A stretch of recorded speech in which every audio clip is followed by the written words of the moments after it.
Hello, everyone. Good morning and welcome to today's business support series. Thank you for joining us all this morning. We'll just take a few minutes to let folks trickle in. Feel free to take this time to grab a drink, grab a coffee, whatever you think you need, a notepad. Make yourself comfortable, maybe a blanket. It's cold out.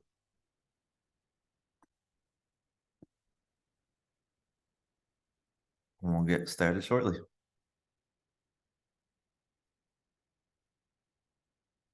few more folks still trickling in.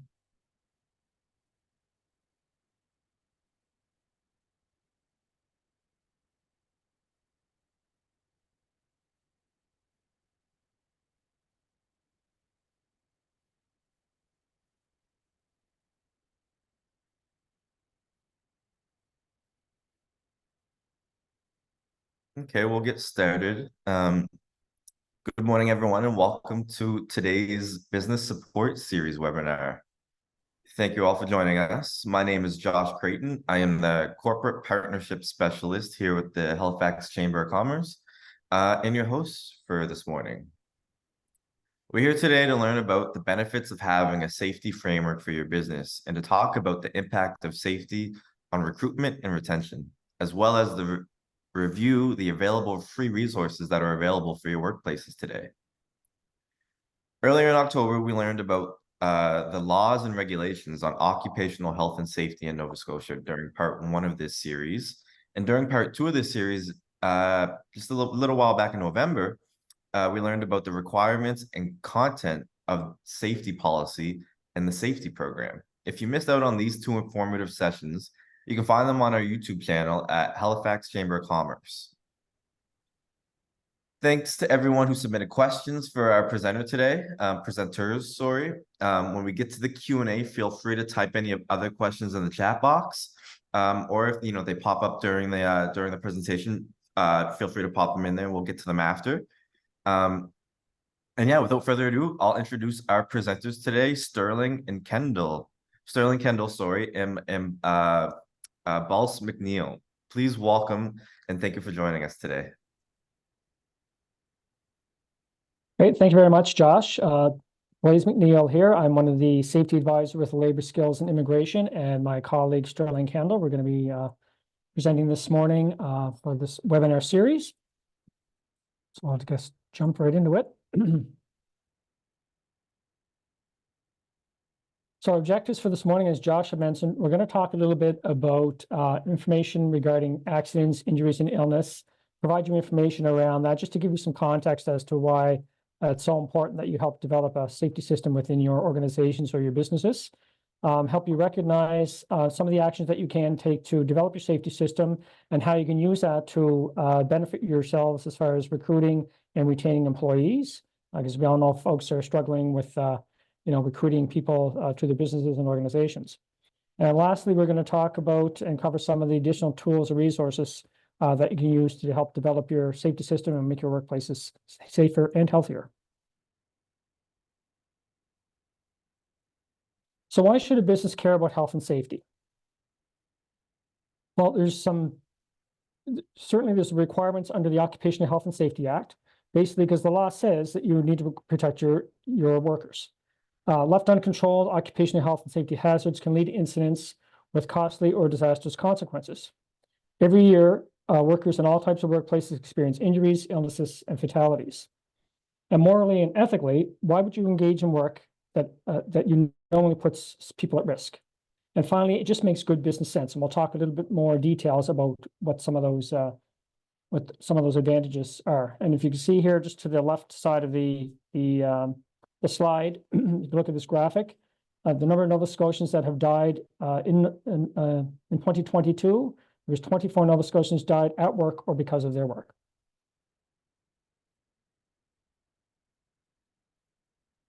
And if you look at that, under the fatalities, so 7 of those were health-related, 8 were occupational disease-related, and 19 were what we call acute fatalities.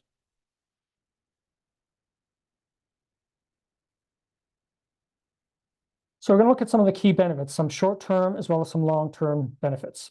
So the most important benefit is protection of your employees from health and safety hazards, because without employees, your business or organization is not going to operate. It's that simple. Employees need to know that they're important and that management cares about their welfare. So some of the short-term benefits you're going to realize is prevent legal action against the organization, and we'll talk a little bit more about what some of those legal actions are from a sort of a regulatory perspective. Improve business operations, for example, greater productivity and efficiencies. Enhancing financial performance through a variety of cost savings. And in the long term, you're going to have health and safety are foundational, for success. Happy, healthy, and engaged employees are loyal, more productive, and much less likely to make mistakes. Protecting employees means less time lost to accidents and illnesses. Again, if somebody gets injured at work, now that person is off for, could be a few weeks or several months, and now everyone else within the organization has to pick up the slack. And so now you've kind of increased the stress potentially on others at the workplace. Ethical behaviors are increasingly important to customers and potential employees. Demonstrating your commitment to health and safety gives you a competitive advantage. Organizations around the world have recognized that a safe and healthy workplace leads to improvements in operational factors, such as recruitment and retention. And Stone is going to talk a little bit about that later on. Employee relations, work performance, productivity, reliability, and quality, these are all linked to business success.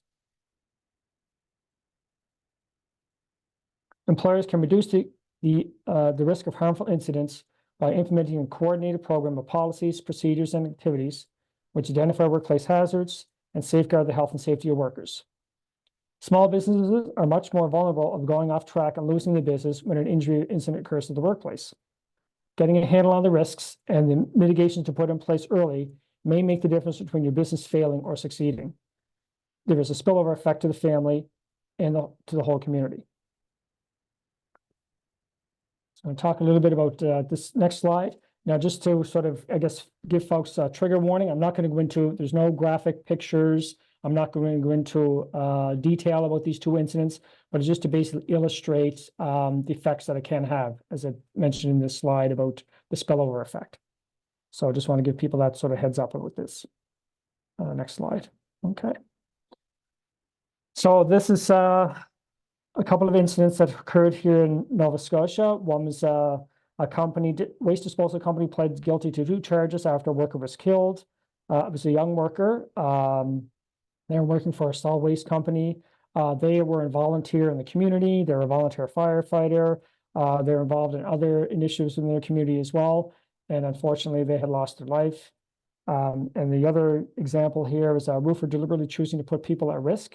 Again, just an example of what can happen when an incident happens at a workplace. So it's not just the victim that suffers, or it's not just the owner or employer. There's this spillover effect to family, to friends, to other coworkers, to the community, because depending on that person's role within the community, they may no longer be available to volunteer. So just to stress the point that it's really important, to develop a safety system in your workplace, because it's about keeping people healthy and safe within your organization, and preventing things like severe injury or fatality happening in your workplace.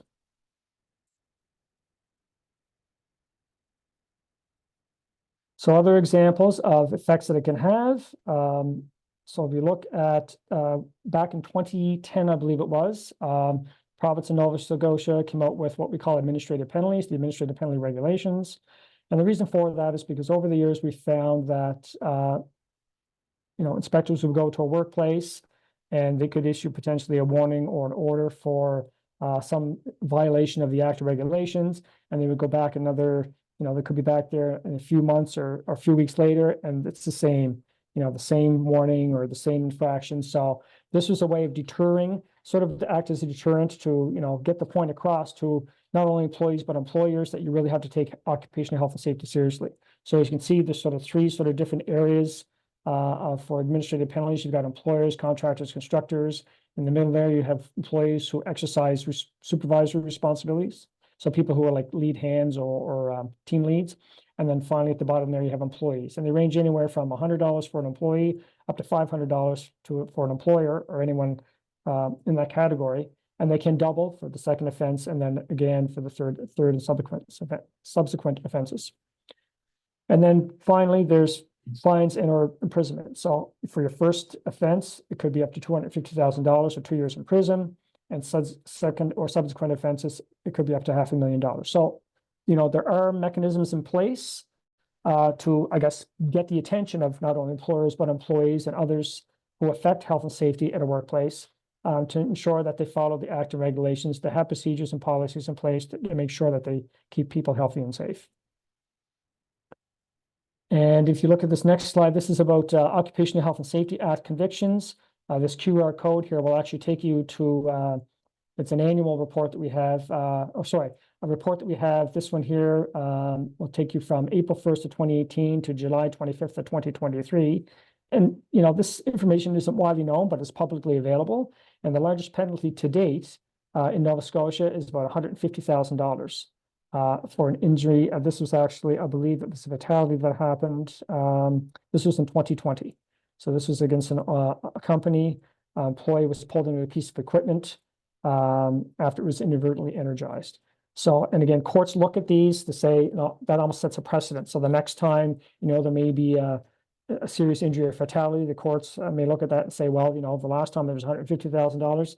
This time it could be 175 or 200,000, or so the bar could just potentially keep going up and up. So just to keep those things in mind, not to scare anyone and to fear monger, but it's just to get people's attention that, you don't hear about this every day, but these are things that do happen in Nova Scotia, and that there are serious consequences if you don't follow the act, the regulations, and have a safety system in place at your organization. So we're going to look at, let's go back here. Sorry. This slide is, so under the Occupational Health and Safety Act, as an employer, you're required to report a serious injury or incident. This is under Section 63 of the Occupational Health and Safety Act. And we define now what a serious injury or incident is. So a serious injury is an unconsciousness, a fracture of the skull, spine, pelvis. I'm not going to go through them all. Loss or amputation of a leg, foot, finger, or toe. Third-degree burn, asphyxiation, or any injury that endangers life. And a serious incident, this may not necessarily mean that somebody gets injured. However, it could potentially have led to that. So anything like an accidental explosion, a major structural failure, a major release of a hazardous substance, or a fall from a work area where fall protection is required. So these things all have to be reported to us within 24 hours. So whether you send the division an email to safetybranch@novascotia.ca, or you contact us through our 1-800 number, that's who you can contact us to let us know that you've had a serious injury or incident, and we'll respond with one of our OHS officers to look into it.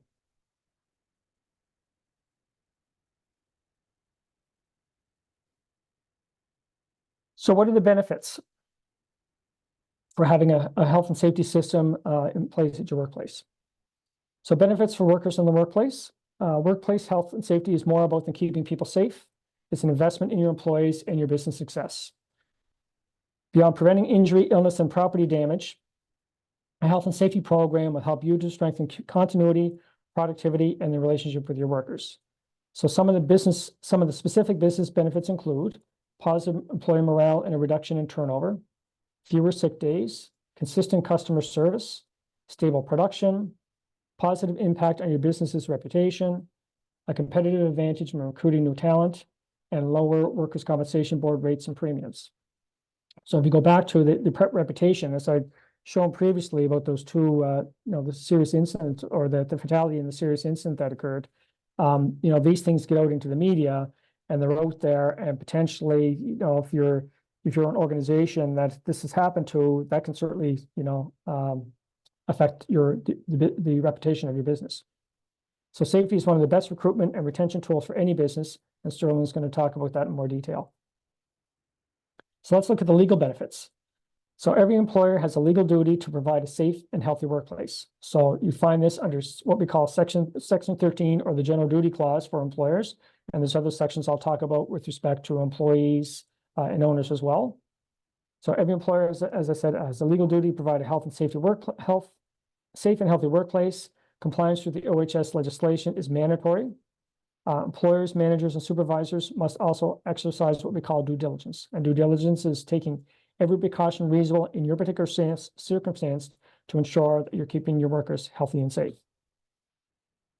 OHS programs help employers meet these legal obligations, as well as avoiding costs of responding to compliance orders. So if you're compliant with the AFTA regulations, if an inspector does come to your workplace to do an inspection, then you're ahead of the game. You're going to ensure that you're not going to get warnings or orders or administrative penalties. Avoid the costs, downtime, and publicity resulting from legal action or prosecutions. Avoid legal penalties such as fines, imprisonment, or criminal record. And maintain a positive reputation with stakeholders, so that would be your suppliers and your customers, the local business community, and the public. And let's look at the financial benefits.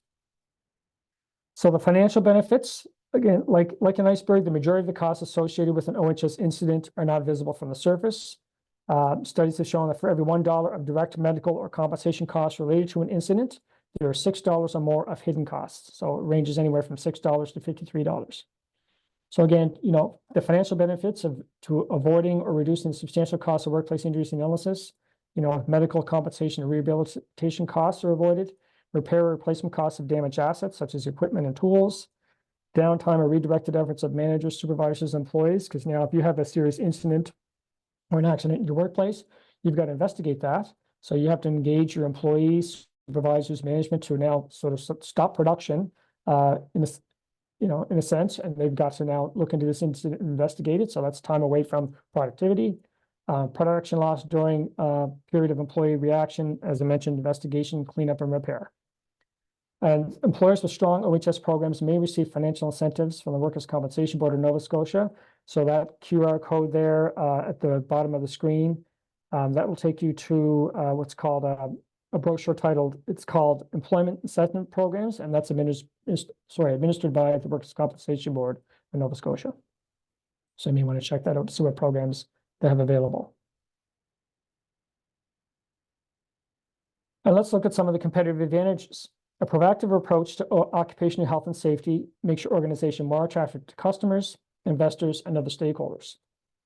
Customers have a choice of product, services, and service providers. A company with a poor public image is at a distinct disadvantage. Disruption to the delivery of the products and services affects competitiveness. Customers in some industries will not accept bids or enter into contracts unless their provider meets specified occupational health and safety standards. Shareholders and other investors can no longer afford to make choices based on bottom line performance alone. Risk management and corporate social responsibility, which are impacted by organizations' occupational health and safety performance, are critical investment decision factors. So now I'm going to talk a little bit about the internal responsibility system. So the internal responsibility system is the foundation of the Occupational Health and Safety Act in Nova Scotia. We are the only jurisdiction in Canada that actually has the internal responsibility system actually written into our Occupational Health and Safety Act. So in the section there, it talks about what it is. Basically, it says that everyone within the workplace shares the responsibility for occupational health and safety. Your responsibility that you have is based on your authority and your ability. So whether you're a frontline worker or you're a supervisor or you're the CEO of the company, that's going to dictate what your responsibility is. It provides a framework for participation, communication, and refusal of unsafe works. So these are some of the things like, that covers your basic rights under the Occupational Health and Safety Act for workers. So the right to participate, the right to know about hazards in your workplace, and the right to refuse work that you believe is unsafe. And the final point I want to make is the safety branch does not make workplaces safe. That's not our role. Our role is to basically let folks know about that there is an act, that there are regulations, and these are your roles and responsibilities within those different pieces of legislation. We support different people within the Occupational Health and Safety Act, such as joint occupational health and safety committees or health and safety representatives, employers, employees, just to help them know and understand, what are my responsibilities, what are my duties as far as the Occupational Health and Safety Act and regulations go. And finally, if folks are not, the different parties, what we call workplace parties, aren't carrying out those roles, then we intervene appropriately. So that could be things like doing inspections, we could be going into a workplace, issuing warnings, maybe compliance orders, or at this sort of extreme end of getting compliance is prosecutions. So those are the roles of the Occupational Health and Safety Division.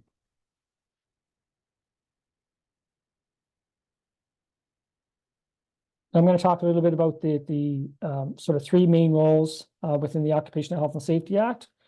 So we're looking at section 13, which is the section that applies to employers in a workplace. Section 17 is for employees, and section 19 is for owners. So section 13, as I mentioned earlier, says that the employers must ensure the health and safety of everyone at or near the workplace. And if you look at that section, it talks about employers' precautions and their duties. And this is an exhaustive list, but I just wanted to sort of highlight some of them. So, the employer has to ensure that the health and safety of the workplace, provide and maintain equipment, machines, and tools, providing safety instruction and training for the employees, ensuring employees are familiar with hazards in the workplace, and ensuring employees are not exposed to hazards in the workplace.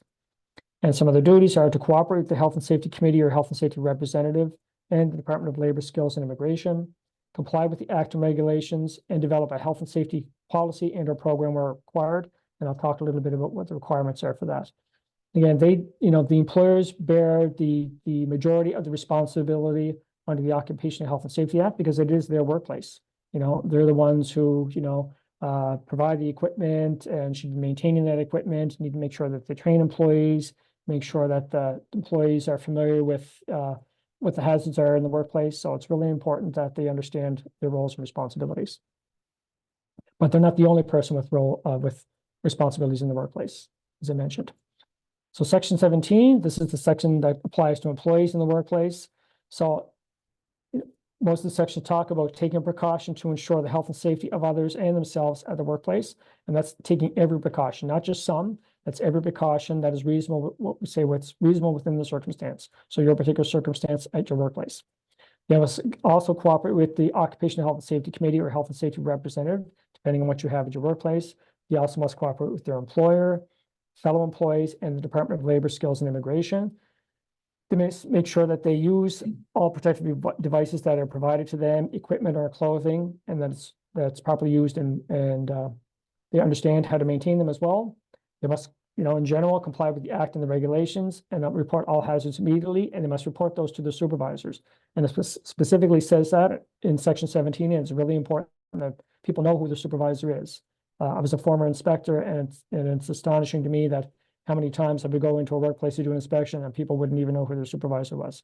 So it's really important that employees understand who their supervisor is so they can report any concerns to them, and then the supervisor can look into it, fix it, make sure things are done right. And the last section I want to talk about is on owners. So this is under section 19 of the Occupational Health and Safety Act. And it basically says that owners must take every precaution reasonable in the circumstance to provide and maintain the owner's land or premises being or used as a workplace.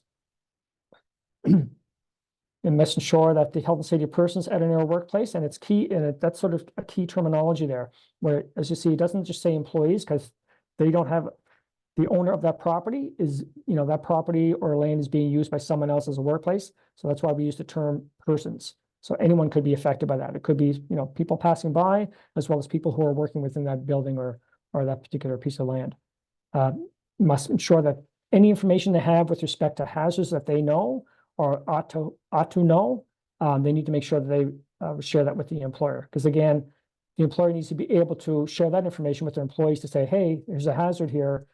Even though we don't own this building, we're still using this as our workplace, and these are some hazards that have been brought to our attention by the owner of the building. So something that comes to mind, for example, is asbestos. If you have asbestos in your building, under Nova Scotia, you have to have a management plan in place. As long as you don't disturb asbestos, it's fine material. Once you start making it airborne, you start cutting into walls and what have you that potentially could have that in the wall material, then you have to let people know. So if, again, you're renting a building that may have that, you have to be aware of that hazard. And in general, again, comply with the Act and the regulations and know what those requirements are with respect to being an owner of a workplace. So I'll talk a little bit about the requirements for a policy and next a program. So if you have 5 or more employees who are regularly employed, and regularly employed is defined under the Occupational Health and Safety Act, which means basically you're employed for a minimum of at least 4 weeks. If you have 5 or more people regularly employed, then you have to have what's called an occupational health and safety policy. And there's 3 things that we look for in an occupational health and safety policy. That is, what are your reasons, the reasons for your commitment to occupational health and safety? As the employer, that you are committed to cooperate with the employees in pursuing occupational health and safety, and your committee or health and safety representative, whoever may be in your workplace. And the last piece we'd be looking for is responsibilities of the employer, supervisors, and other employees in fulfilling the required commitments. So it doesn't have to be a lot of great detail, but just again, those three bits need to be in your occupational health and safety policy. Your policy needs to be reviewed annually with either your committee members or your health and safety representative, and it has to be posted somewhere visible in your workplace. So whether it's in the break room or the lunchroom or somewhere at the front desk, put it somewhere where everyone can see it. And it's a good place to put it actually where the public can see it too, so they can see that you take occupational health and safety seriously in your workplace.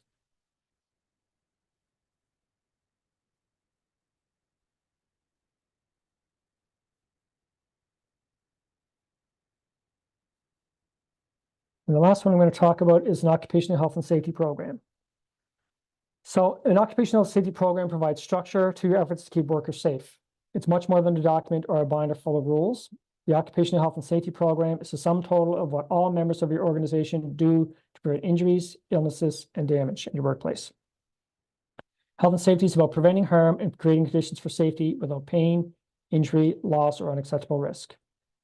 If you have 20 more employees on a regular basis, and as I mentioned, regularly employed is at least a minimum of 4 weeks, then you must prepare and maintain a written occupational health and safety program. So this program has to provide for the training and supervision of employees, preparing written work procedures as relate to occupational health and safety, establishing a joint occupational health and safety committee or health and safety representative, depending on the size of your workplace, establishing a hazard identification program, and that's a big part of what occupational health and safety is knowing what the hazards are in your workplace and knowing that and understanding that sometimes conditions can change in a workplace and that then you can end up creating a hazard that wasn't there before. So it's really important that people understand that as well, that yes, you have hazards that may be inherent in the work that you do, depending on the type of work or organization you have, but you can also create hazards as well. Establishing an accident and investigation system. So it's really important to learn from, if you have an incident at your workplace, you want to make sure that you don't repeat it again, or you also don't want, a minor incident today to become something that's much more serious in a couple of weeks or a month. So it's really important people understand that as well. You need to maintain records and statistics. So things like training of employees, what sort of injuries you've had, just, to track any trends there may be. Again, just helps to inform the organization to how can we do better to make sure that people stay healthy and safe in our organization. And the last bit is monitoring how the program is being implemented and performs. So you should be looking at this, just don't have the written program developed either in-house or by someone else. And as I said, put it in a binder and stick it up on the shelf and never look at it again. This is a living document. This is something you should be looking at all the time. And as I mentioned, whether you have a committee or a health and safety representative, you should be looking at your program, over maybe the course of a year or a couple of years and say, okay, let's look at each piece of these, these eight sections of our program to make sure that they're functioning the way we meant them to be. There's one thing to have it in writing, but in theory, this is the way it's supposed to work. But in actual practicality, is it working the way we had intended? So now I'm going to turn it over to Sterling. He's going to talk about health and safety as a resource for attracting and retaining immigrants and newcomers to Nova Scotia.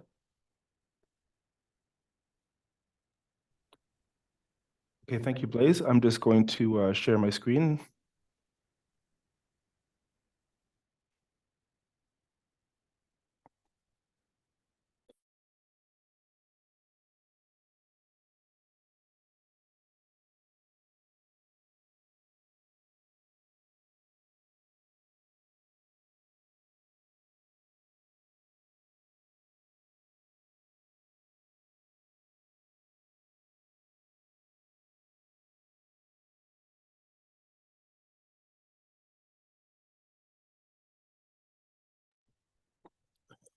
Okay, good morning, everybody. Thank you, Blaise, for that introduction. So I'm going to do the second part of this discussion and around using health and safety as a resource for attracting and retaining immigrants and newcomers to Nova Scotia.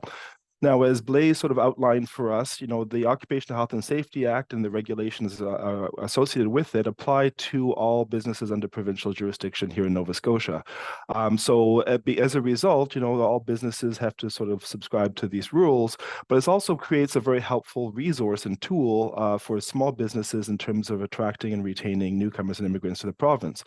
So before I get started, I just want to explain the first part of my presentation. I'm just going to talk a little bit about some of the issues that are typically seen by newcomers, immigrants to the province when entering the workplace, and then we're going to sort of talk about some of the tools and that we can use to sort of facilitate the integration and make sure that the workplace is welcoming and inviting, but also more importantly, safe for everybody in the workplace. So before I get started, I think it's important just to mention as well that, as I'm sure you've all seen in the news, that the province of Nova Scotia has made a very significant commitment in terms of expanding its population. And the numbers that they're suggesting is that they're hoping to double their population size to 2 million by the year 2060. And a big part of how that's intended to be is through interprovincial migration to Nova Scotia, but also welcoming a lot of newcomers from other parts of the world. So in terms of numbers and statistics, it's been suggested that we're looking to welcome approximately 25,000 newcomers to the province. Now, that's a wonderful thing, but more importantly, in order to do that, we want to make sure that we have the ability to retain all of these newcomers to the province, and we want to make sure that in addition to seeing themselves as a community within their workplace, but also that they feel engaged, able to participate, and more importantly, feel included within the workplace itself. Now, there are many different aspects in which you can sort of, help with that integration and inclusion. Oftentimes, we'll talk about diversity, equity, and inclusion. Sometimes you'll see it through the HR lens in various workplaces. But, we also feel that where health and safety is necessary in every workplace, it also leads itself to being a very helpful tool, an avenue in which to sort of help with that integration and make sure that newcomers also see themselves both in the workplace, but also in the protections afforded to all workers in that particular workplace. So the first part, and again, these comments will apply, whether you operate a small business and you're looking to sort of attract newcomers or immigrants to your business, or whether you yourself are a newcomer to the province. These are some suggestions that we put forth in order to sort of facilitate the process. And you're welcome to sort of use them as you see fit, or perhaps even suggest them to your workplace as a means to sort of help facilitate your understanding of health and safety in the workplace. So I think the first aspect to discuss is sort of the branding as a whole. And Blaise and I, as safety advisors, we do a lot of work with immigrant settlement services here in Nova Scotia, whether it's through ISANS or through YMCA immigrant programs. And we've seen different aspects of this sort of discussed with their members. So we do understand that there's two sides to this equation, and it's helpful to sort of understand the newcomer side as well as the employer side, and how we can kind of marry them to sort of make sure that it works well. So in terms of the employer, we are all sort of as you structure your business, you're structuring your brand, and your brand is really it's your unique set of values that are authentic and specific to your business. It's what you use to sort of recruit to say, this is how my business operates, and people coming in should have a certain expectation in terms of the quality of service or what the overall environment will look like. So a part of that, as we also want to sort of share with employers, is that we like to see the aspect of safety being a big part of your brand. And as Blaise explained, beyond the financial, legal, ethical, and moral implications and benefits of having a safe workplace, it also can contribute to the value and importance of your brand. So making yourself a company that employees are looking to go to. Sometimes you'll see situations where employees will perhaps leave one company for another, not because of added benefits financial, but in terms of the added measure of safety, and knowing that their life and safety is given that extra consideration and investment in time. So in terms of sources of international talent that we're seeing coming here to Nova Scotia, I mean, there's a wonderful pool of international talent that businesses are able to tap into. We have the foreign nationals who are already residing here in Canada, but will decide to immigrate to Nova Scotia. There are foreign nationals outside of Canada who might be subject to international recruitment efforts or drives. There's economic mobility pathways pilot, as well as international students, which again is a significant aspect of the newcomer population here in Nova Scotia. And a lot of the rules around international students' abilities to work part-time are also changing and expanding to allow for greater inclusion. As well as international students who've graduated. There's a lot of opportunity there for them to continue on post-graduation, as well as the temporary foreign worker program, which, yes, is administered through the federal government, but in terms of the health and safety requirements for provincial employer that they work for, they still have to comply with the Occupational Health and Safety Act and regulations. So there's still that opportunity to sort of have, some discussion with them and some input as well. And finally, the International Experience Canada, which again is a federal program that provides eligible participants with an open work permit. So all that to say is that there are lots of different avenues in which to enter the business world here in Nova Scotia, and we sort of want to, like I said, to make that integration as easy and seamless as possible. Now, there are some really great articles out there that have been written in terms of, the newcomer experience in Canada and some of the challenges that they've encountered. I'd like to sort of, first of all, mention the Institute of Work and Health, which has conducted a lot of research on this in Ontario, and they are also looking to expand their horizons across Canada to see what various provinces' experience are like. And they've done a lot of interviews with newcomers to sort of identify what some of these challenges are. And these are sort of considerations that it's helpful to, for all of us to keep in mind when we're sort of, whether it's onboarding or working with, or trying to welcome a newcomer or immigrant to our business. So again, it's important to understand that in various situations, not all the time, but oftentimes, this can be a first job in Canada, and it can often be very different than what they were used to in the past. Sometimes this would involve the use of tools and machines that are new or perhaps foreign to them, doing tasks either for the first time or in a way very different than perhaps they've done in the past. And again, the overall feeling of the workplace often, unnaturally or understandably can feel very different and very strange than what they're used to. So there is, in addition to the actual work itself, there's an environment that is very, very significant. And for these reasons, new workers are often at a higher risk of getting injured or sick in the workplace. And that's a significant consideration that, employers and employees need to sort of acknowledge and realize that, there may be different accommodations or different aspects that need to be sort of created to sort of allow for safer integration of newcomers. So what are some of the common hazards that are faced by newcomer workers in workplaces? Well, again, as we mentioned, exposure to hazards that they're not familiar with, perhaps inadequate workplace protections and policies. Again, not every workplace is, comfortable or perhaps able to sort of address the needs of a newcomer population. Sometimes there's low worker awareness in terms of hazards in that particular industry. And again, there's often, we've had feedback from various clients as well who've mentioned that, I've come from a culture where I was very much discouraged in terms of speaking to my supervisor. Bringing forward hazards or concerns in the workplace was something that was discouraged. It was seen as, being a bad work or kind of being causing problems. So, your idea is just you come and you do your work and you do it quietly and you go home. Well, that's very different than the way that the internal responsibility system is structured here in Nova Scotia and across Canada, which really gives each and every one as workers, each and every one of us, the responsibility to sort of speak up in situations of hazard and share that with our supervisor so that they in turn can sort of address that concern and make the changes. So, that's a very different, again, mindset than perhaps, they've experienced in the past. And for this reason, statistically, new workers have 3 times the risk of injury during their first month in a new job. So that's something that we need to consider as well. And oftentimes, because there can be, a lack of understanding, both in terms of languages, but also perhaps in terms of the system itself, sometimes there's a lack of communication and, new workers may not necessarily speak up and voice these concerns or these challenges, which in turn sort of, if left unaddressed, can result in injuries, which is something we absolutely want to avoid and eliminate.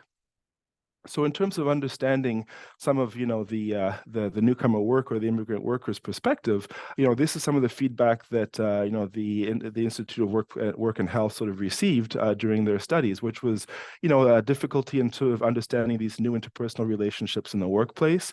This can often look very different than what they may have experienced in the past. The benefit and value of having practical hands-on training provided by experienced workers. So, and we'll talk about this in the next slides. Just that's seen as something that was very helpful. There's often a lot of confusion in terms of accident reporting policies and the post-injury supports. So as Blaise explained, under Section 63, there are different situations where you are required to report an injury to the Occupational Health and Safety Division so that we can ensure that an accident investigation is done so that it's never, that situation will not occur again in the future. So just sort of understanding what that process is like. And it's not that, you're not going to get in trouble, you're not going to get your employer in trouble. This is part of the system as a whole. As well as receiving occupational health and safety training and support in the employee's language of preference. Again, English is not the first language for many newcomers. So understanding and respecting that difference and sometimes making those necessary accommodations or changes to allow for that comfort is very important. As well as the fact that under the internal responsibility, that communication is so important with your supervisor. Again, that's sometimes a new aspect of working in Nova Scotia or in Canada. So these are just considerations to keep in mind. So the next part, we're just going to talk about some of the tips to sort of facilitate that integration. Now we've sort of heard what that perspective is like and some of the challenges that have been identified. So how can we as employers, as supervisors, as owners potentially, but just as workplace parties, even as as colleagues, what can we do to sort of facilitate this integration and make sure that our workplace is welcoming, is inclusive, and is safe for everybody? Because again, under the internal responsibility system, I'm responsible for my health and safety, but also for those around me, for my colleagues as well. So it's not simply about protecting myself, but it's also ensuring that I'm protecting those around me, and they in turn are protecting myself. So it's a system of communication and collaboration that needs to be kind of really promoted and explained in a way so that everybody feels empowered and able to speak up in those situations. So the first, there are three different situations that new employees, regardless of where you come from, will typically go through. And I think from a health and safety perspective, these are great opportunities to sort of integrate this, I guess the cultural awareness perspective and sort of to facilitate their understanding of the material. So the first one is typically safety orientation. When you start a new job, your employer will often, in addition to sort of the human resources aspects of it in terms of signing up for payroll and benefits, etc., you'll also go through a safety orientation in which your employer will talk about the policies, the programs, where your safety board is, what personal protective equipment and training is required. But all of this, and rather than just limiting it simply to an opportunity to talk about safety, can also be used as a springboard to sort of integrate that person and show them how their safety, they may have different needs in terms of understanding how the safety applies to them. So, this is a good option to sort of set the stage for creating a more inclusive and welcoming workplace. Providing a tour of the workplace on the first day is great, as a great way to welcome new employees, but also as part of that sort of the facilities tour is sort of making introductions individually to all new employees, but also sharing your new employees kind of their background and their experience with health and safety. If they've taken courses in the past, whether it's in their different country or perhaps online, in preparation for this position, this is something that's wonderful to kind of share with their colleagues so that they can sort of, it empowers as well and sort of promotes their level of comfort. A good thing as well is, oftentimes we've dealt with situations where employees really have very limited comprehension in English. And in situations like that, appointing a sort of a buddy or somebody to sort of a new employee during the onboarding program is also something to consider, just that can kind of help them understand or translate some of these situations. Again, having a primary contact to check in on them regularly. Again, it's not to say that, they're not trusted or that they're going to result in more hazards. It's just to show that support is available to them, that, there was an understanding that a lot of these processes may be unfamiliar and new. So just making sure that they have that extra support as well.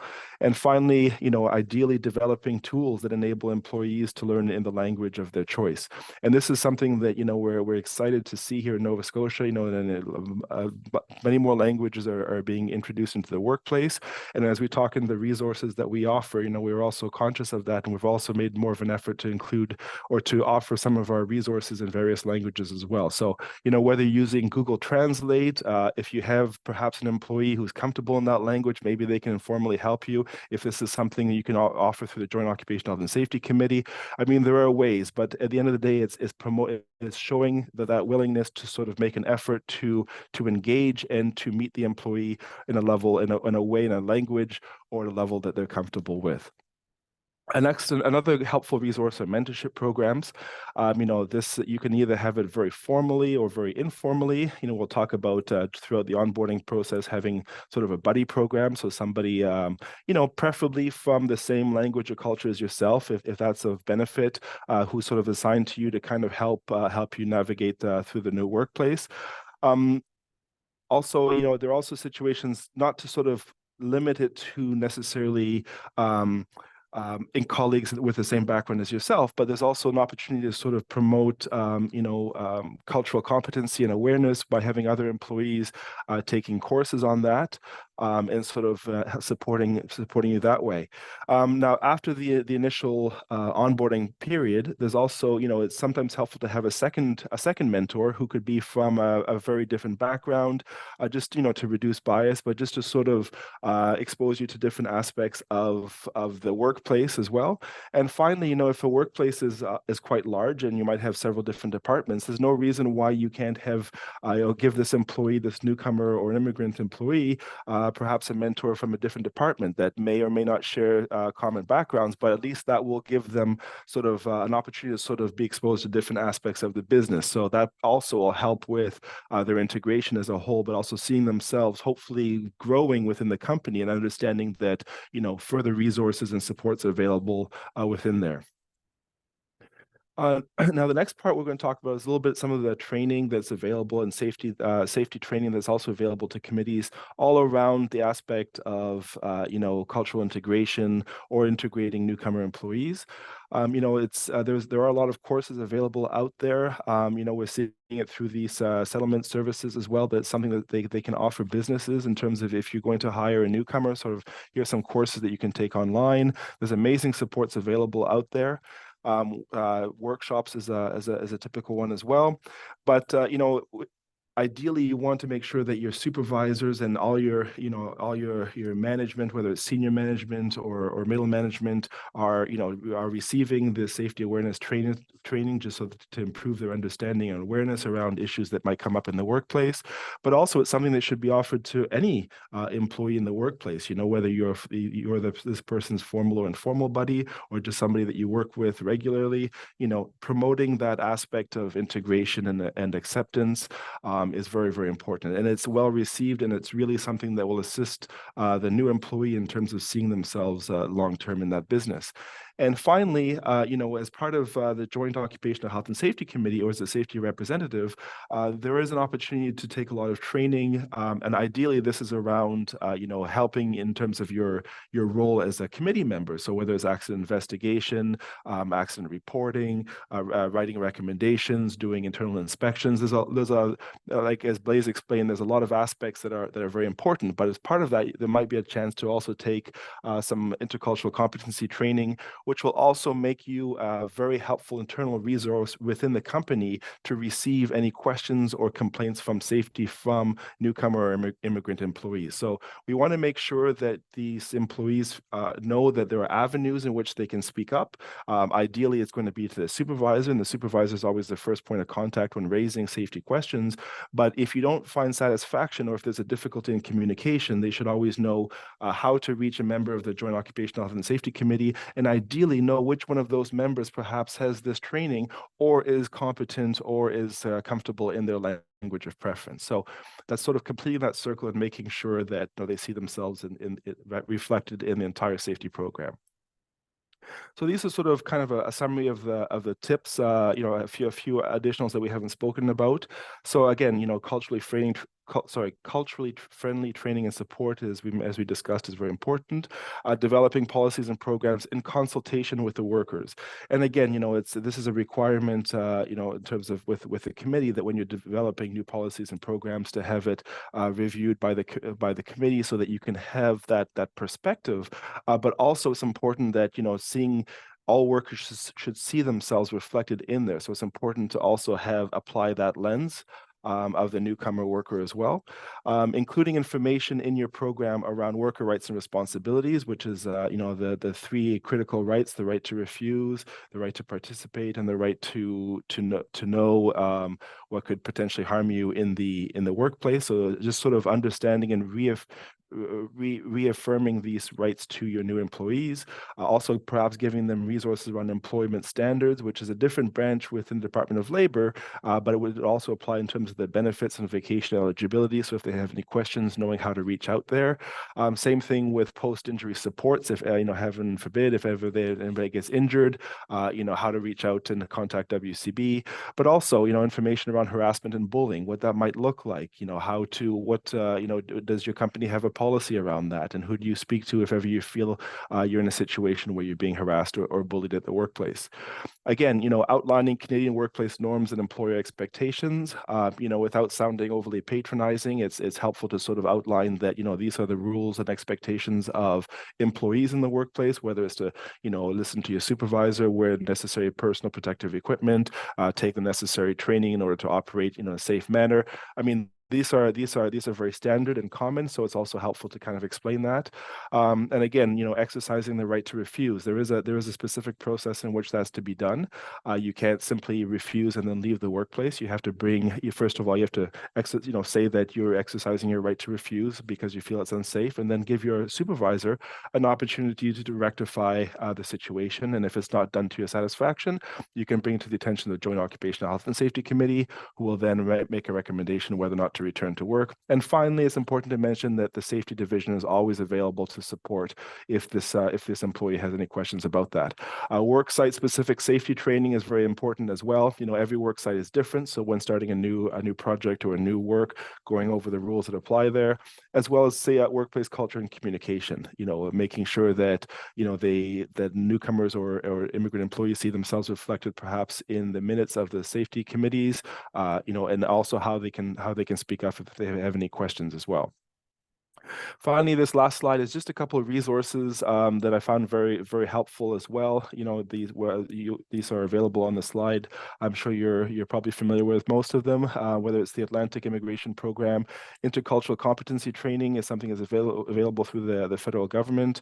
The Canadian Centre for Diversity and Inclusion, Healthcare Human Resource Sector Council, which again, there's been a lot of recruitment and retention in the healthcare sector. So they've had, by necessity, to get ahead of this trend and sort of and really help update some of the workplaces when receiving newcomers to the workplace.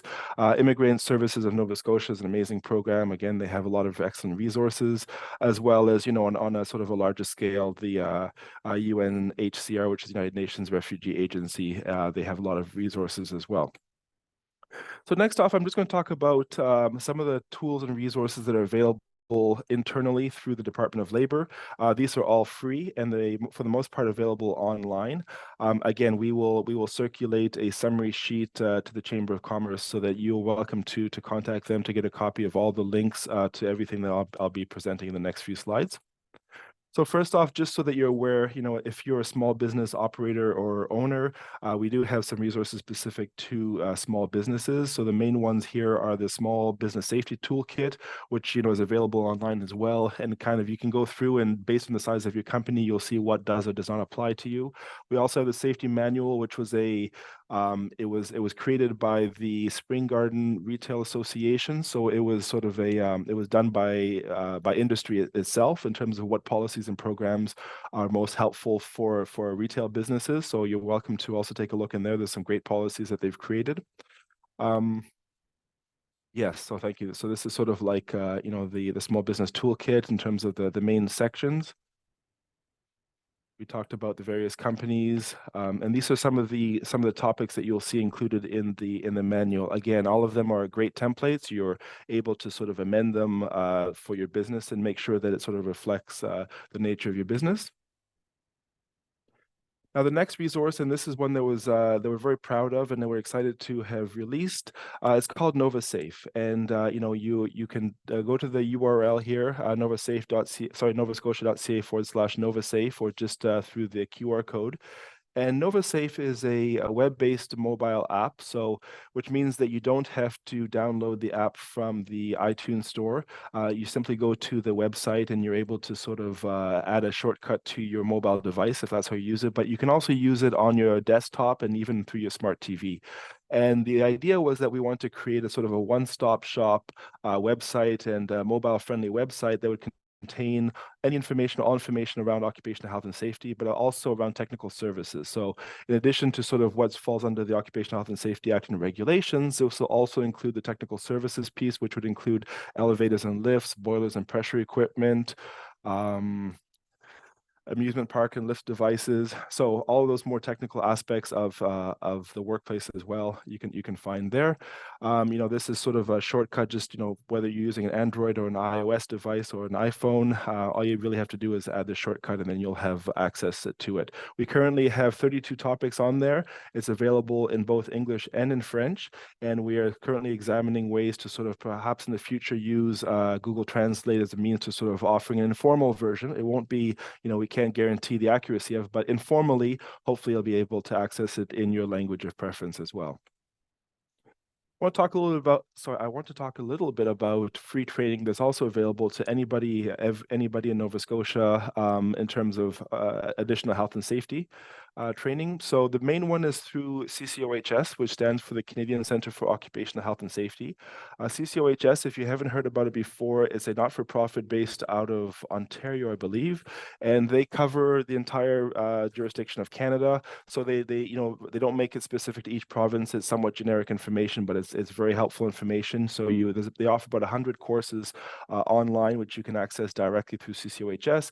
But be mindful that some of those courses a lot of them are free, but some of them you have to pay for. But what the Nova Scotia government has done is they've signed a license agreement with CCOHS, and they're allowed to offer up to 5 courses for free to Nova Scotians. So all you really have to do is go to our website with a link below, and again, you'll see this in the materials that we provide.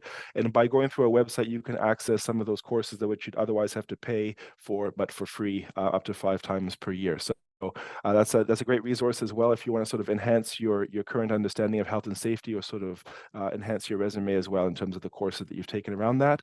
If you're not familiar as well, WMIS training is also available online and for free through Skills Online Nova Scotia. So that's the website is there. And finally, we just sort of want to remind you that, if ever you have any questions, whether it's in your capacity as an employer or as an employee, how to contact us. This is our number is 1-800-9-LABOR. Safety branch at novascotia.ca is our contact. We have information specialists who are available to answer your questions. They have tons of resources to help you. And also, if ever you're in a situation where you're stuck at work, or you're dealing with a situation where you feel is unsafe and would like some more information, again, we urge you to take a look at NovaSafe and our online resources, but please, by all means, don't hesitate to call us in as well. This number is manned or is operated 24 hours a day. There's always somebody checking it. Again, if it's a situation of imminent danger or high risk, then that'll be dealt with in priority. But again, somebody will always return your call as well. So that brings me to the conclusion of my section, and I think it would be helpful at this point just to sort of open the floor and see if there's any questions that you might have for Blaise and I.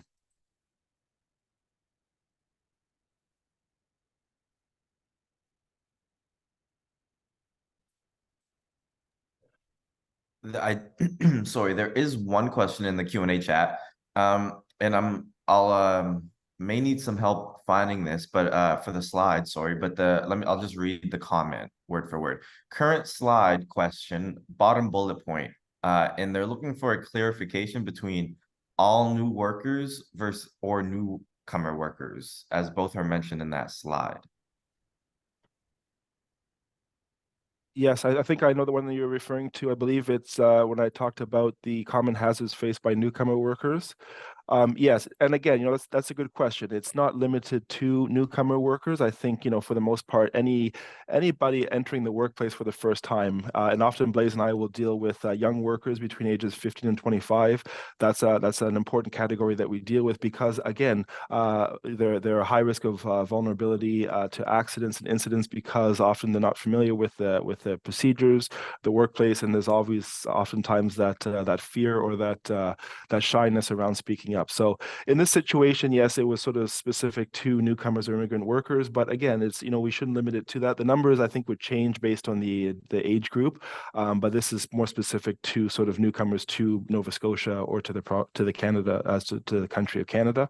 But that's a good point. It shouldn't be limited to anybody who is sort of new to the workplace should be given similar considerations in terms of going over this material and making sure that they have a chance to discuss it, to ask it, to be shown again if need be, to be explained in a way until they're safe. But thank you. That's a very good question.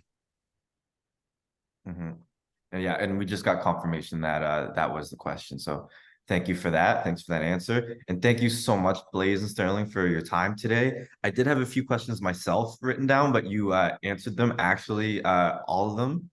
So I guess that's a sign of a very informative webinar. So thank you so much.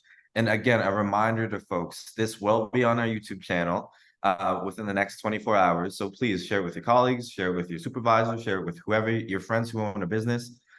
Get it out there because lots of resources and lots that folks don't know about. So again, I won't keep anyone too long, but thanks so much to our presenters today, Blaze and Sterling. You did an amazing job, and our members appreciate you. Thank you very much, Josh. Take care, Thanks, everyone. Stay safe.